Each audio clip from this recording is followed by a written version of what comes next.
कोई चीज आपकी अधूरी रह गई है तो उससे पूरा अगर आपने शुरू में नहीं किया तो बाद में इधर कोई ध्यान नहीं देगा।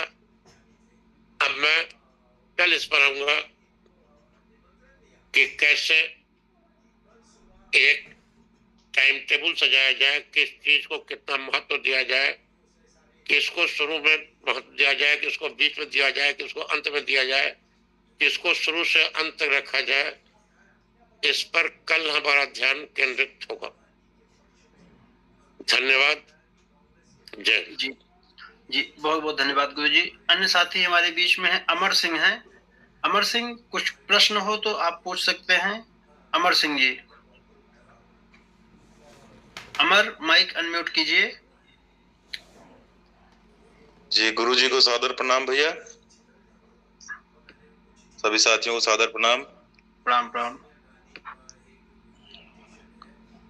बहुत बहुत बढ़िया, अच्छा गुरु जी ने समझाया, इस पर कोई प्रश्न हमारा विशेष नहीं है। धन्यवाद। हम सबके बीच में आदरणीय नैवेद्या छेत्री जी हैं। नैवेद्या माइक अनम्यूट करके अगर कुछ प्रश्न हो तो अवश्य बताओ। नैवेद्या छेत्री। नहीं सर, कोई प्रश्न नहीं। धन्यवाद। हम सबके बीच में आदरणीय भूपाक्षी जी हैं। सर को प्रणाम। सर, कुछ प्रश्न अथवा टिप्पणी हो तो अवश्य प्रस्तुत करें। Yes sir. Sir good evening हमारे मेंटर सर को और बाकी टीम को गुड इवनिंग। मेरा क्वेश्चन ये है बच्चे के लिए, बिकॉज वी हैव प्लान कि वो यूपीएससी को अपने एज के अकॉर्डिंग और क्वालिफिकेशन के अकॉर्डिंग यूपीएससी को जरूर अटेम्प्ट करे, और अभी भी वो लॉ एस्पिरेंट है। लगभग सिलेबस जो आईएएस का है वही सिपाही का है, वही लेखपाल का। हाँ, तो उसी में मार्गदर्शन केवल मात्रा और लेवल का डिफरेंस है। चीजें वही है, चीजें वही है। जैसे पानी आप भी है, पानी बर्फ भी है, अब पानी पानी है।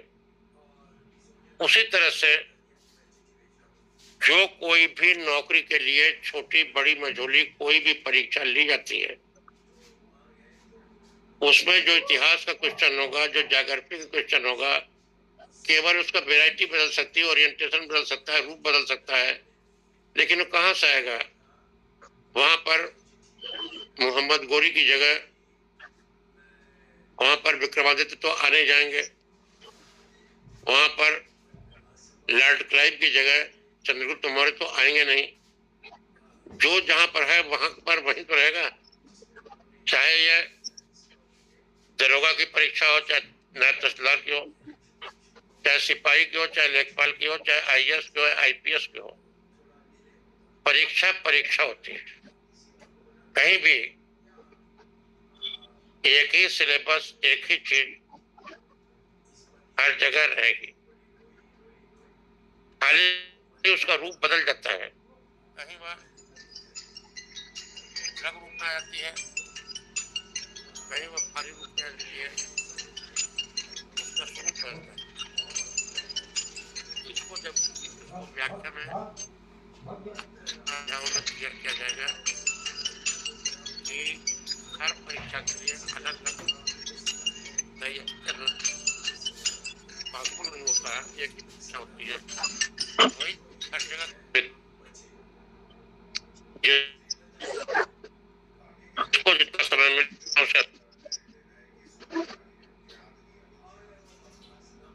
हेलो, यस बिल्कुल सर। हम सबके बीच में आदरणीय जेएल वर्मा जी हैं। वर्मा सर, निवेदन है कुछ प्रश्न टिप्पणी हो तो सर।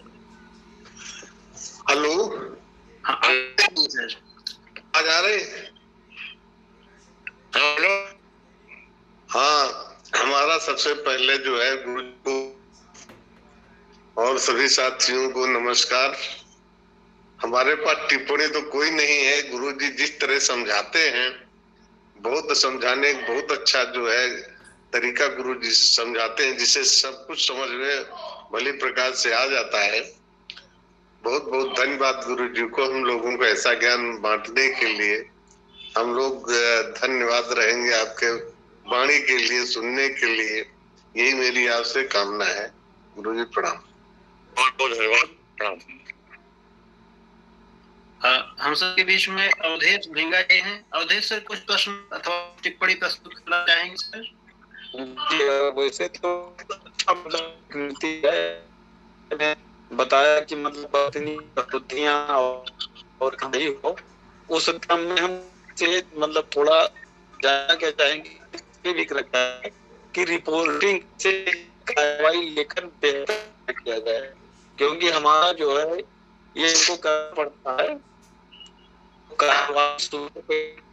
रिपोर्टिंग कैसी की जाए, तो इसमें हम किसी दिन अगर गुरु जी का जो हो मतलब चर्चा करें तो हमारे लिए रहेगा। इस पर आगे का अध्ययन में सारी बातें कवर की जाएंगे जी। कोई छूट न जाए, इसलिए जो आइडिया जिसके दिमाग में आती जाए वो विक्रांत जी को उनका नंबर ले लीजिए, लिंक नंबर ले लीजिए, उनको नोट करा दीजिए। जी जी, वो तो जुड़े हैं सर से, विक्रांत सर से। जी जी, धन्यवाद। यही जानना सर। हम सबके बीच में शैलेश मौर्य जी हैं। शैलेश कुछ प्रश्न अथवा जो है अवश्य अपनी बात रख सकते हैं। शैलेश मौर्य जी। जी सर, तो बहुत बहुत धन्यवाद सर। सभी गुरु जी को मेरा सादर प्रणाम और सभी अन्य साथियों को मेरा सादर प्रणाम। बस मैं सर को बहुत बहुत धन्यवाद कहना चाहूँगा कि सर के मार्गदर्शन से मुझे लगता है कि चीज़ें जो है आसान हो रही हैं। तो बस मैं इतना ही कहना चाहूँगा, बाकी सर से सीख रहा हूँ। बहुत बहुत धन्यवाद सर। जी बहुत बहुत धन्यवाद। गुरु जी कार्यक्रम को समाप्त करने की अनुमति चाहेंगे अब। धन्यवाद। समापन को ले जाइए। जी, कार्यक्रम में शामिल सभी साथियों ने अपना कीमती समय दिया, इसके लिए बहुत बहुत धन्यवाद। यह कार्यक्रम प्रतिदिन 7:30 से 8:30 के बीच संचालित किया जा रहा है। इसमें प्रतियोगिता में कैसे सफलता को सुनिश्चित किया जाए, एलानिया सफलता कैसे मिले, इस विषय पर सबका मार्गदर्शन गुरुजी अपने अनुभव के आधार पर कर रहे हैं। सभी शामिल साथियों से निवेदन है, आप अपने संपर्क के जो भी प्रतियोगी परीक्षा की तैयारी कर रहे हैं बच्चे, अगर आप विद्यार्थी स्वयं हैं, अपने दोस्तों को, अगर आप अभिभावक हैं तो अपने नात बात परिवार रिश्तेदार के बच्चों को जो इस दिशा में आगे बढ़ रहे हैं उनको अवश्य आमंत्रित करें। यह कार्यक्रम प्रतिदिन 7:30 से 8:30 इसी लिंक के माध्यम से संचालित किया जा रहा है। कल हम लोग पुनः नए विषय के साथ मिलेंगे। आप सभी को सादर प्रणाम, शुभ रात्रि, हरे कृष्णा। हरे शुरू करते हैं। शामिल सभी साथियों का बहुत बहुत हार्दिक स्वागत है। हम सभी प्रतियोगिता कुशमर्दिनी सीरीज के अंतर्गत एकलव्य कैसे प्रतियोगिता में अर्जुन को हरा पाएगा, इसका मूल मंत्र एक सीरीज चलाई जा रही है आदरणीय श्री सुब्रत त्रिपाठी सर द्वारा। आज कार्यक्रम का चौथा दिन है। उपस्थित सभी साथियों की तरफ से गुरुजी को सादर प्रणाम। गुरुजी निवेदन करेंगे आज के कार्यक्रम के बारे में अपना अनुभव और मार्गदर्शन हम सबको प्रदान करें। प्रणाम गुरुजी। मैं आज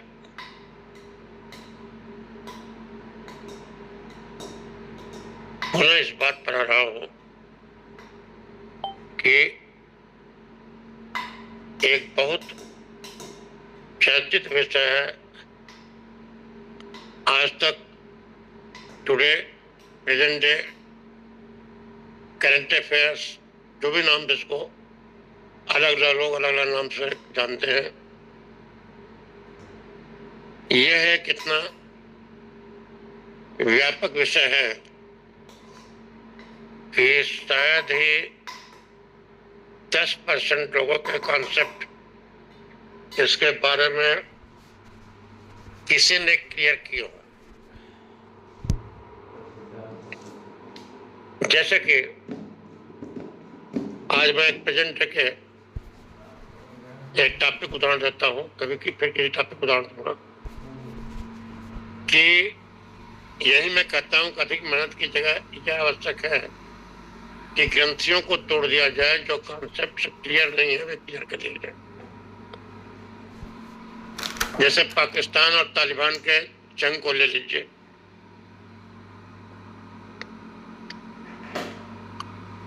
आपको ताज्जुब लग रहा होगा कि पाकिस्तान जिसकी आर्मी विश्व की 9वीं सबसे बड़ी आर्मी मानी जाती है निष्पक्ष लोगों की दृष्टि में, क्यों तालिबान का आगे झटके खा रहा है? इसका कारण है इतिहास का अभाव। हथियार वगैरह बात नहीं है, इतिहास का अभाव। वही फौज, वही आदमी, वही हथियार दम भर में माहौल बदल देते हैं।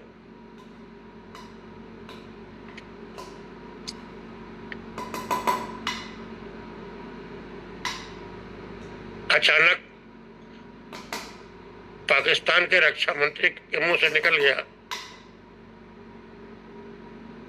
जिस पर देश के अंदर भी बड़ा बौंडर मचा, कि गजनबी, गोरी, अब्दाली ये सब लुटेरे थे। ये आरएसएस के किसी मुखपंथ पृष्ठ पर पांजन या ऑर्गेनाइजर नहीं कर पाएंगे।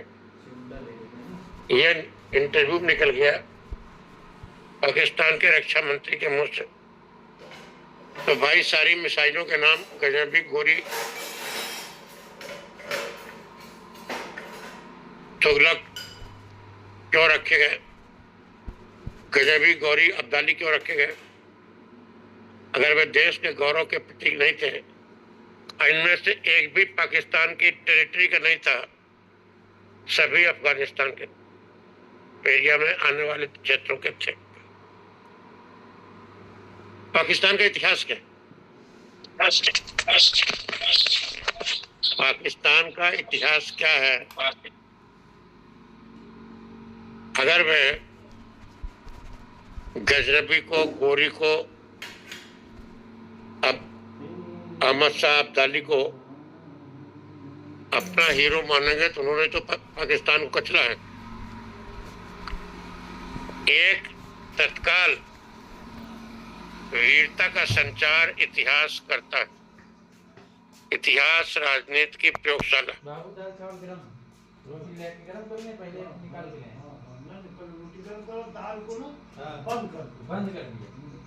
ठीक से मुकाबला करने लायक पाकिस्तान तब हो पाएगा जब वह धर्म परिवर्तन भले हो गया, लेकिन जो पाकिस्तान की धरती से जुड़े हुए लोग थे, जिन्होंने अपना बलिदान दे करके उसकी रक्षा की, या जिन्होंने आगे जीता। आज रावलपिंडी किसके नाम पर बनी हुई है?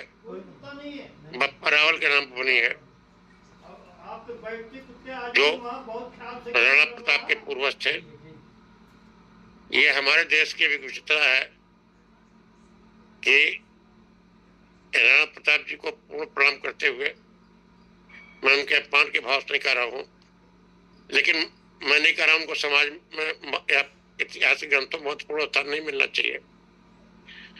लेकिन बप्पा रावल के बारे में आपने इतिहास में क्या पढ़ा है? कितने पेज, कितनी लाइन बप्पा रावल के बारे में है? बप्पा रावल ने, जिन्होंने ईरान तक को जीत लिया था, अफगानिस्तान को जीत लिया था, इराक तक पहुंचे थे, बग खलीफा की राजधानी तक, और दर्जनों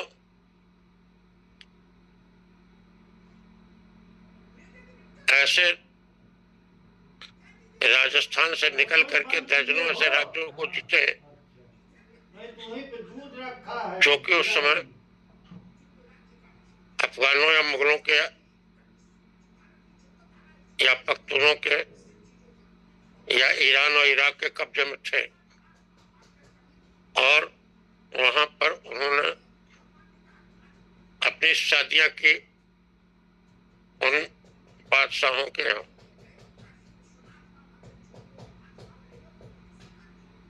हेमू के बारे में कितने लाइन आपकी किताब में पढ़ाया गया है हिस्ट्री में? हेमू निकला और उसने दिल्ली पर अधिकार कर लिया, 2 लाइन के इतिहास किताबों में हद से 2 पेज का कहीं वर्णन आ गया होगा। पृथ्वीराज चौहान के बाद 1947 के पहले तक एकमात्र आदमी हेमू है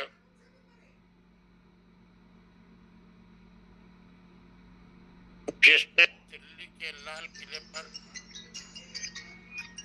अपना झंडा फहराया है। एक ही बार कैद पड़ा है दिल्ली की बादशाहत में और वो मौका हो रहा है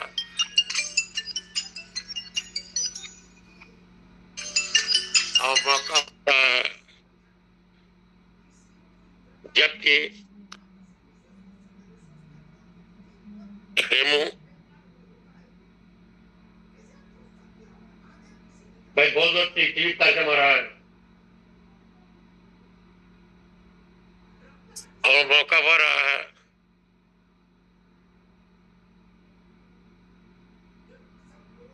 जबकि हेमू ने दिल्ली पर कब्जा अपना जमाया है। लेकिन हमारे इतिहास में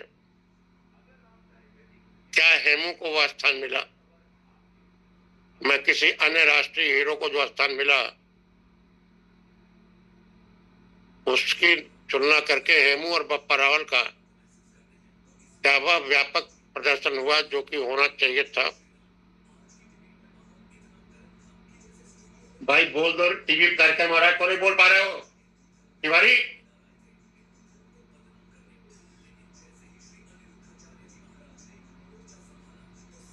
शायद वह व्यापक प्रदर्शन नहीं हो पाया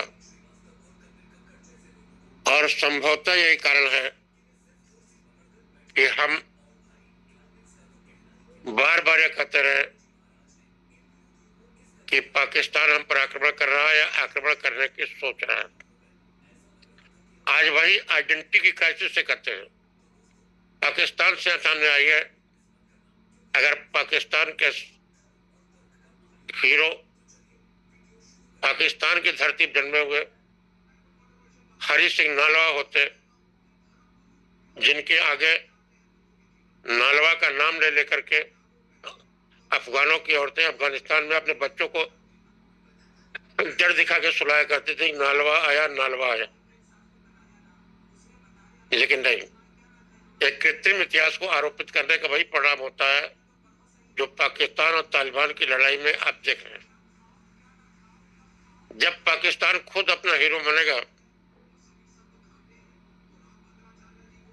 गजनबी को, गोरी को और अब्दाली को, जो कि अफगानिस्तान के एक टुकड़े के एक तरह से शासक थे, तो फिर वह उस झपट्टे को कैसे झेल पाएगा, कैसे मुकाबला कर पाएगा? अफगानिस्तानियों का तालिबान का मुकाबला वह नहीं कर पाएगा। और इसी आइडेंटिटी क्राइसिस में रक्षा मंत्री के मुंह से निकल गया, जिसको करने के बाद शायद वे आज भी घबरा रहे हो कि कहीं इसका पाकिस्तान में कोई तगड़ा रिएक्शन न हो जाए, हमने गजनबी, गोरी और अब्दाली को क्या कर दिया। इजराइल की समस्या के बारे में आपने बार बार पढ़ा होगा कि इजरायली ला करके विदेशों से बसा दिए गए। बार बार आपने पढ़ा होगा कि इजरायली विदेशों से आकर के प्रथम विश्व युद्ध और सेकेंड वर्ल्ड वॉर के बाद तेजी से प्रथम विश्व युद्ध बसा दिए गए और एक कृत्रिम देश, आर्टिफिशियल देश, नया देश बना दिया गया। ये इतिहास के साथ मजाक है। क्या आप बताइए कि अरबों के बीच में जाकर के बसने के लिए अमेरिका और इंग्लैंड तक चल करके जाके बसने के लिए कोई आदमी मिलेगा जो कि वहां का मूल निवासी नहीं होगा। आज लाहौर में एक भी परसेंट सिख नहीं है। मान लीजिए कुछ अंतरराष्ट्रीय परिस्थितियां ऐसी हमें कि तृतीय विश्व युद्ध के बाद कोई परिस्थिति ऐसी आवे कि कोई विश्व भर के सरदारों को आने के लिए निमंत्रित करे कि रणजीत सिंह की राजधानी में आ जाए और आकर के वे सरदार अगर लाहौर में बस जाए तो क्या कहां तक बाहर से लाके लोग बसा दिए गए? क्या लाहौर उनका नहीं था? इसी तरह से जिसको आज फिलिस्तीन कहते हैं वो मूलतः हजरत मूसा और उनके वंशजों का ही था, जो कि अधिकतर आज भी इजरायली है। हाँ, लड़ाई में हारे भाग जाना पड़ा छोड़ के, जैसे रोहिंग्या चारों ओर भाग रहे हैं, जैसे आज फिलिस्तीनी चारों ओर भाग रहे हैं, वैसे ही इजरायली चारों ओर विश्व में फंसे। विश्व के हर देश को जहां मौका मिला वहां भगे, लेकिन उनकी आत्मा इजराइल में रहती थी। जब कहीं पर किसी भी देश में रहने वाला इजरायली जब दूसरे इजराइल से मिलता था क्या कहता था? अगले साल हम यरूशलेम में मिलेंगे। ये सैकड़ों साल से ये एम्बिशन में पाले हुए थे, तब जाकर के वहां पर जान हथेली पर लेकर के घुसने को एक अच्छा खासा पश्चिमी यूरोप में, अमेरिका में, जर्मनी में रहने वाला आदमी वहां जाने के लिए तब तैयार हुआ। तो अगर हम इतिहास की मूल को पढ़ेंगे, रियल इतिहास को पढ़ेंगे, यही कारण है कि पंडित जवाहरलाल नेहरू भले कहते रहे हो कि इजरायली विदेशी यहाँ के बसे थे, लेकिन मिस्र के राष्ट्रपति नासिर ने कभी नहीं कहा, वो सब दिन कहता था they shall again be thrown into the sea, हम उनको दोबारा समुद्र में फेंक देंगे।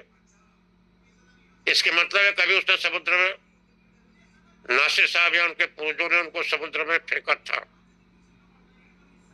वे ऐसे रिफ्यूजी थे जो सैकड़ों हजारों साल से रिफ्यूजी पड़े थे, और वे ला करके बसाए नहीं गए, बल्कि मौका पाने पर वहां आकर के अपनी मातृभूमि को नमन करके वे वहां बसना स्वीकार किया।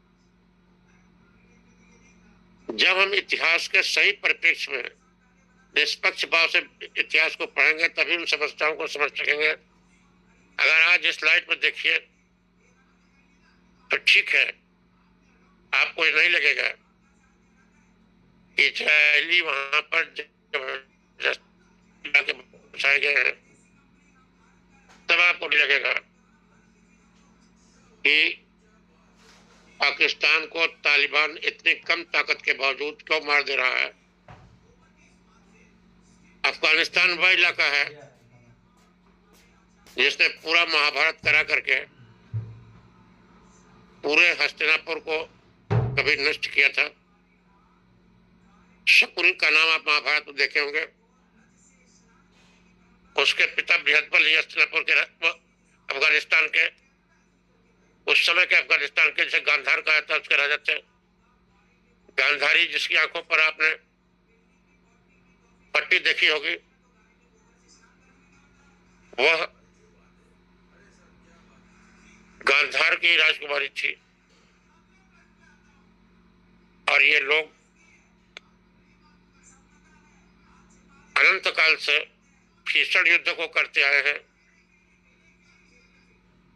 जब अरब से इस्लाम चला दिग्विजय करने, आगे बढ़ने, तो मुश्किल से 10 साल में इतने बड़े ईरानी साम्राज्य को उसने हरा दिया। लेकिन सैकड़ों साल तक, लगभग 100 सुपर साल तक वह दस्तक मारता रहा। अफगानिस्तान का दुर्ग तब जाके टूटा। जयपाल, त्रिलोचनपाल, आनंदपाल, भीमपाल, देवपाल, पीढ़ी दर पीढ़ी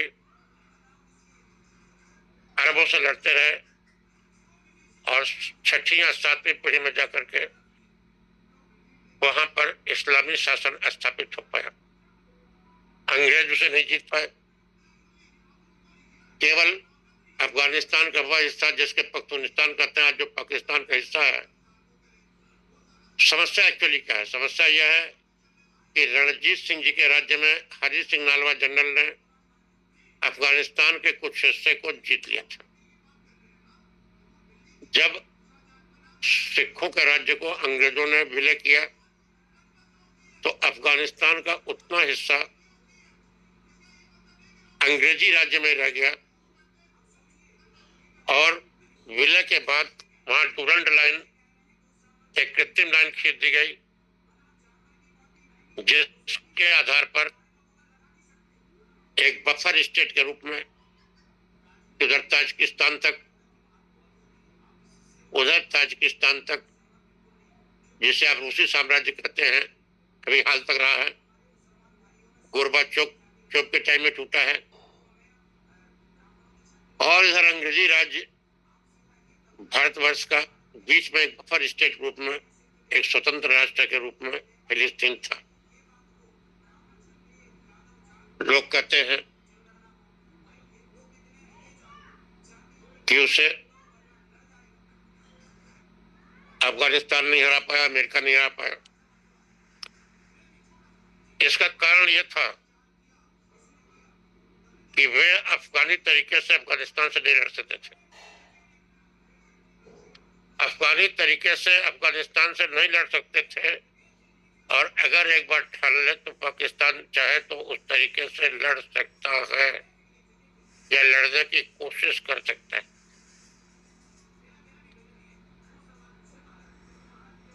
ताजिकों में और अफगानों में पुरानी दुश्मनी है। अगर फौज में जब रूस ने जीता था, उसने खेल को अधूरा खेलने की कोशिश की, कहीं बड़ा नरसंहार न हो जाए इसको रोकने की महत्वाकांक्षा से वह अधूरा खेल करके उस खेल को बंद कर दिया। वरना अगर ताजी लोगों की आबादी वहां अच्छी खासी है, बहुमत पठानों का है, लेकिन एक अच्छी खासी आबादी ताजियों की भी है। जब पूरी सत्ता रूस के कब्जे में आ गई थी, जब पूरी सत्ता अमेरिका कब्जे में आ गई थी, अगर वे पूरी सेना को डिसबैंड करके जितना सेना थी सारी सेना में केवल ताजियों की भर्ती करके, अगर सारी सेना में केवल ताजियों की भर्ती करके उनके हवाले में अफगानिस्तान को चलाने को छोड़ देते तो चाहे एक भीषण जितना बड़ा रक्तपात आप देख रहे हैं इसका चाहे 100 गुना बड़ा रक्तपात होता, लेकिन अगर सत्ता ताजियों के हाथ में होती तो उनसे जीत करके आजाद हो पाना अफगानिस्तान के लिए एक वैसे ही असंभव तो कोई दुनिया में चीज नहीं होती है, एक बड़ा ही कठिन कार्य होता है। जैसे कि अंग्रेजों से भारत आजाद हुआ, जैसे कि मुगलों से आजाद हुआ और तमाम शकों कुषाण से आजाद हुआ, उसी तरह से एक बड़ी टेढ़ी खीर होती अगर पूरी सत्ता ताजिकिस्तान को सौंप दी गई होती। वहां पर करीब 30-35% ताजी आबादी भी है, 30% के आसपास। अगर किसी देश में 30% आबादी किसी को अब पूरी आर्मी और पुलिस उसकी कर दी जाए तो फिर उस सत्ता को उलट पाना बड़ा मुश्किल होता है। आज आप देख रहे होंगे कि पाकिस्तान के प्रधानमंत्री का मन लपलपा रहा है, उनके दूत ताजिकिस्तान से संपर्क करने की कोशिश कर रहे हैं। हालांकि खुद जब शाहीन जब मिसाइलों के नाम गोरी, गजनबी और अब्दाली रखेंगे तो उस पराजित मानसिक अख्तियार वे भी खुल के से नहीं कर पाएंगे, इसलिए जीतना कठिन है। लेकिन अगर वे खुल के ताजिकिस्तान का कार्ड खेल लें तो तालिबानों को अपना सारा दबदबा जो फैलाया है उसको मिटते देर नहीं लगेगी। यहाँ एक और बात है, आप सोचते हैं कि ऐसा क्यों है, तो हिस्ट्री जो है एक प्रेरणा देती है। बार बार जो जौहर हुए उनसे उनको इसीलिए प्रेरणा मिली, इतिहास के ग्रंथों में लोग उनके बारे में पढ़ते आए थे, उनको महिमामंडित होते आए थे। वरना कहने में आसान लगता है, जानबूझ करके अग्नि की गोद में कूद पड़ना यह इतना सरल काम भी नहीं है। एक आवेश, एक भावना, एक जज्बात ही ऐसा करवा देता था। आज जो भी संघर्ष हो रहे हैं उसके पीछे एक खुला इतिहास है, उसके पीछे का एक बिहाइंड द कर्टेन जो इतिहास है उसको जाने बगैर हम उसको एप्रिशिएट नहीं कर सकते। इसी तरह से भारत और चीन के बीच में संघर्ष है, और जो संघर्ष अभी मैंने खाली एक रूपरेखा दी है, एक एक संघर्ष पर विश्व के प्रेजेंट डे पर, हर प्रेजेंट डे पर, हर आर्टिकल पर, अमेरिका पर, रूस पर, यूक्रेन पर, जितने भी अंतरराष्ट्रीय टॉपिक है प्लस जितने भी देश के टॉपिक है, उनके टॉपिक पर कॉन्सेप्ट को क्लियर करने के लिए मैंने केवल एक उदाहरण दिया है। अभी ये फुल डायग्नोसिस वाला लेक्चर नहीं है कि कैसे कैसे हम ये पहचाने कि क्यों कोई कहते हैं कि फलाने इस देश के 2 टुकड़े करा दिए, उसने दंगे करवा दिए, वो जातिगत विद्वेष फैला रहा है। हम करें क्यों वो फैला पा रहा है, हम उसे रोक क्यों नहीं पा रहे? वे कौन सी ऐतिहासिक अथवा हमारी कमियां हैं, हमारे बाप दादों की कमियां हैं, जिनको रियलाइज किए बगैर, जिनको अंतर्स्नात किए बगैर हम कैसे रोक पाएंगे? आखिर ये प्रश्न उठता है कि जिना क्यों भड़का ले गया? अंग्रेज कहते हैं दंगा कराया, अंग्रेज क्यों भड़का ले गए? और भी देशों में उनका राज था, उसके क्यों नहीं भड़का पाए? क्यों भारत में ही भड़का पाए? एक बहुत बड़ा प्रश्न है। इस पर हर एक प्रेजेंट डे के बिंदु पर एक एक लेक्चर या जो बड़े बिंदु हैं 2-4 लेक्चर उनकी सीरीज आएगी। तब तक मैं संक्षेप में जिस कार्य में मैंने कल लगाने को कहा था उसका सिंहावलोकन कर लूं। सिंहावलोकन बड़े संक्षेप में कहता है। सिंहावलोकन के मतलब यह है कि हमने कहा था कि अपनी हैंडराइटिंग को हिंदी और अंग्रेजी दोनों को सुधारिए, कुछ साथी वर्तनी को या स्पेलिंग की पावर को भी इम्प्रूव कीजिए।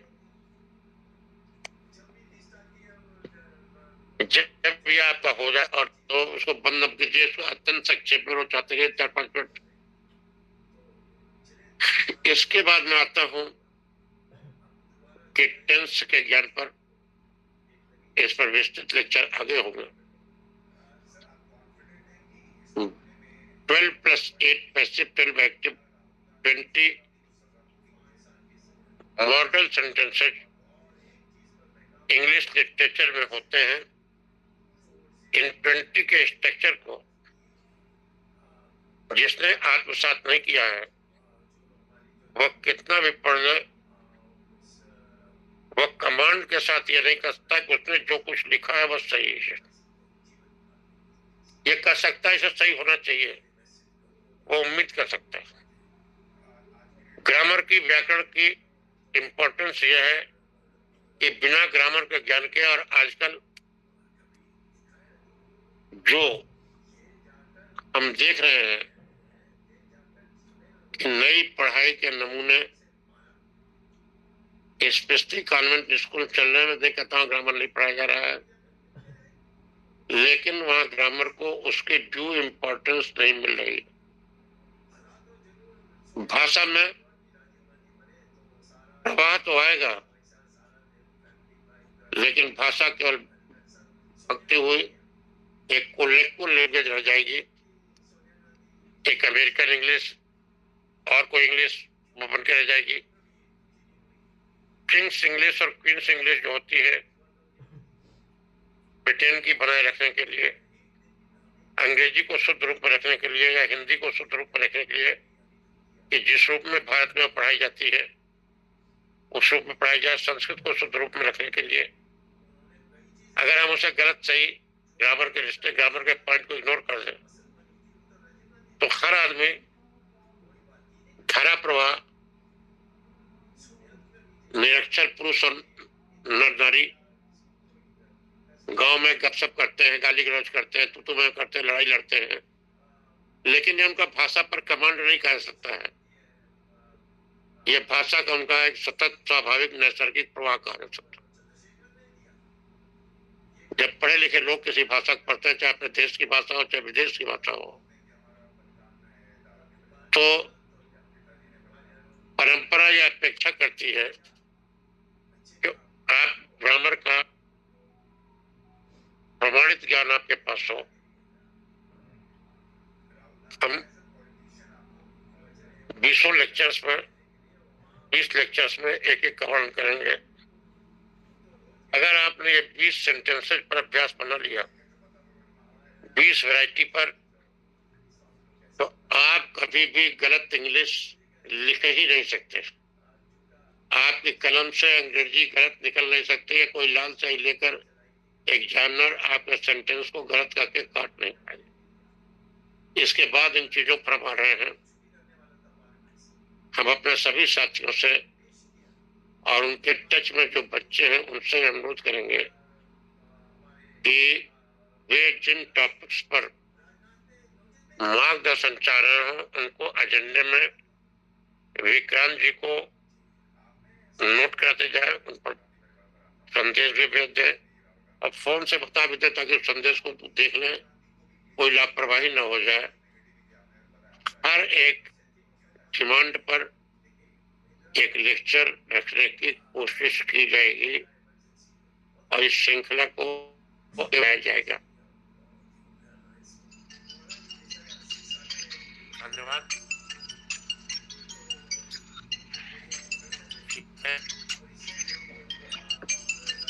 गिरने की दिशा अपेक्षित है। अपने परिचय के जो लोग जिनके वास्ते चीज बन रही है, तैयार हो रही है, उनके भी नॉलेज में लाना वे उचित समझेंगे, पढ़ेंगे, नहीं उचित समझेंगे, नहीं करेंगे, लेकिन यथाशक्ति उनकी नॉलेज में लाना। धन्यवाद जी, बहुत बहुत धन्यवाद गुरुजी। हमारे बीच में कुछ साथी उपस्थित हैं, उनके प्रश्न भी ले लेते हैं। कुछ प्रश्न या टिप्पणी देना चाहें तो हमारे बीच में सुदर्शन सूर्या जी हैं। सुदर्शन, निवेदन करेंगे माइक अनम्यूट करें, अगर कुछ प्रश्न हो, कुछ टिप्पणी हो तो अवश्य प्रस्तुत करें। सुदर्शन सूर्या जी। हाँ सर, सबसे पहले तो सर जी को प्रणाम, चरण स्पर्श, और बाकी सभी लोगों को भी प्रणाम। मैं ये पूछना चाह रहा था कि सर जैसे मैं हिंदी माध्यम से हूँ तो मुझे जैसे कि सर ने कल बताए थे कि एडिटोरियल संपादकीय पढ़ना चाहिए, तो वो कौन सा न्यूज़पेपर है? क्योंकि मैं इंग्लिश नहीं जानता नहीं हूँ, तो हिंदी माध्यम वालों के लिए कौन सा समाचार पत्र पढ़ना बेहतर रहेगा? और वो जो जैसे शब्दों का बताए थे तो वो किसी किताब का प्रयोग करना चाहिए शब्दों को सुधारने के लिए, मतलब जो, या फिर न्यूज़पेपर ही जरूरी है? ब्रह्म तत्व, व्योम तत्व, विष्णु तत्व भोरी है, सन्निपात तत्व, आनंद प्रसिद्धि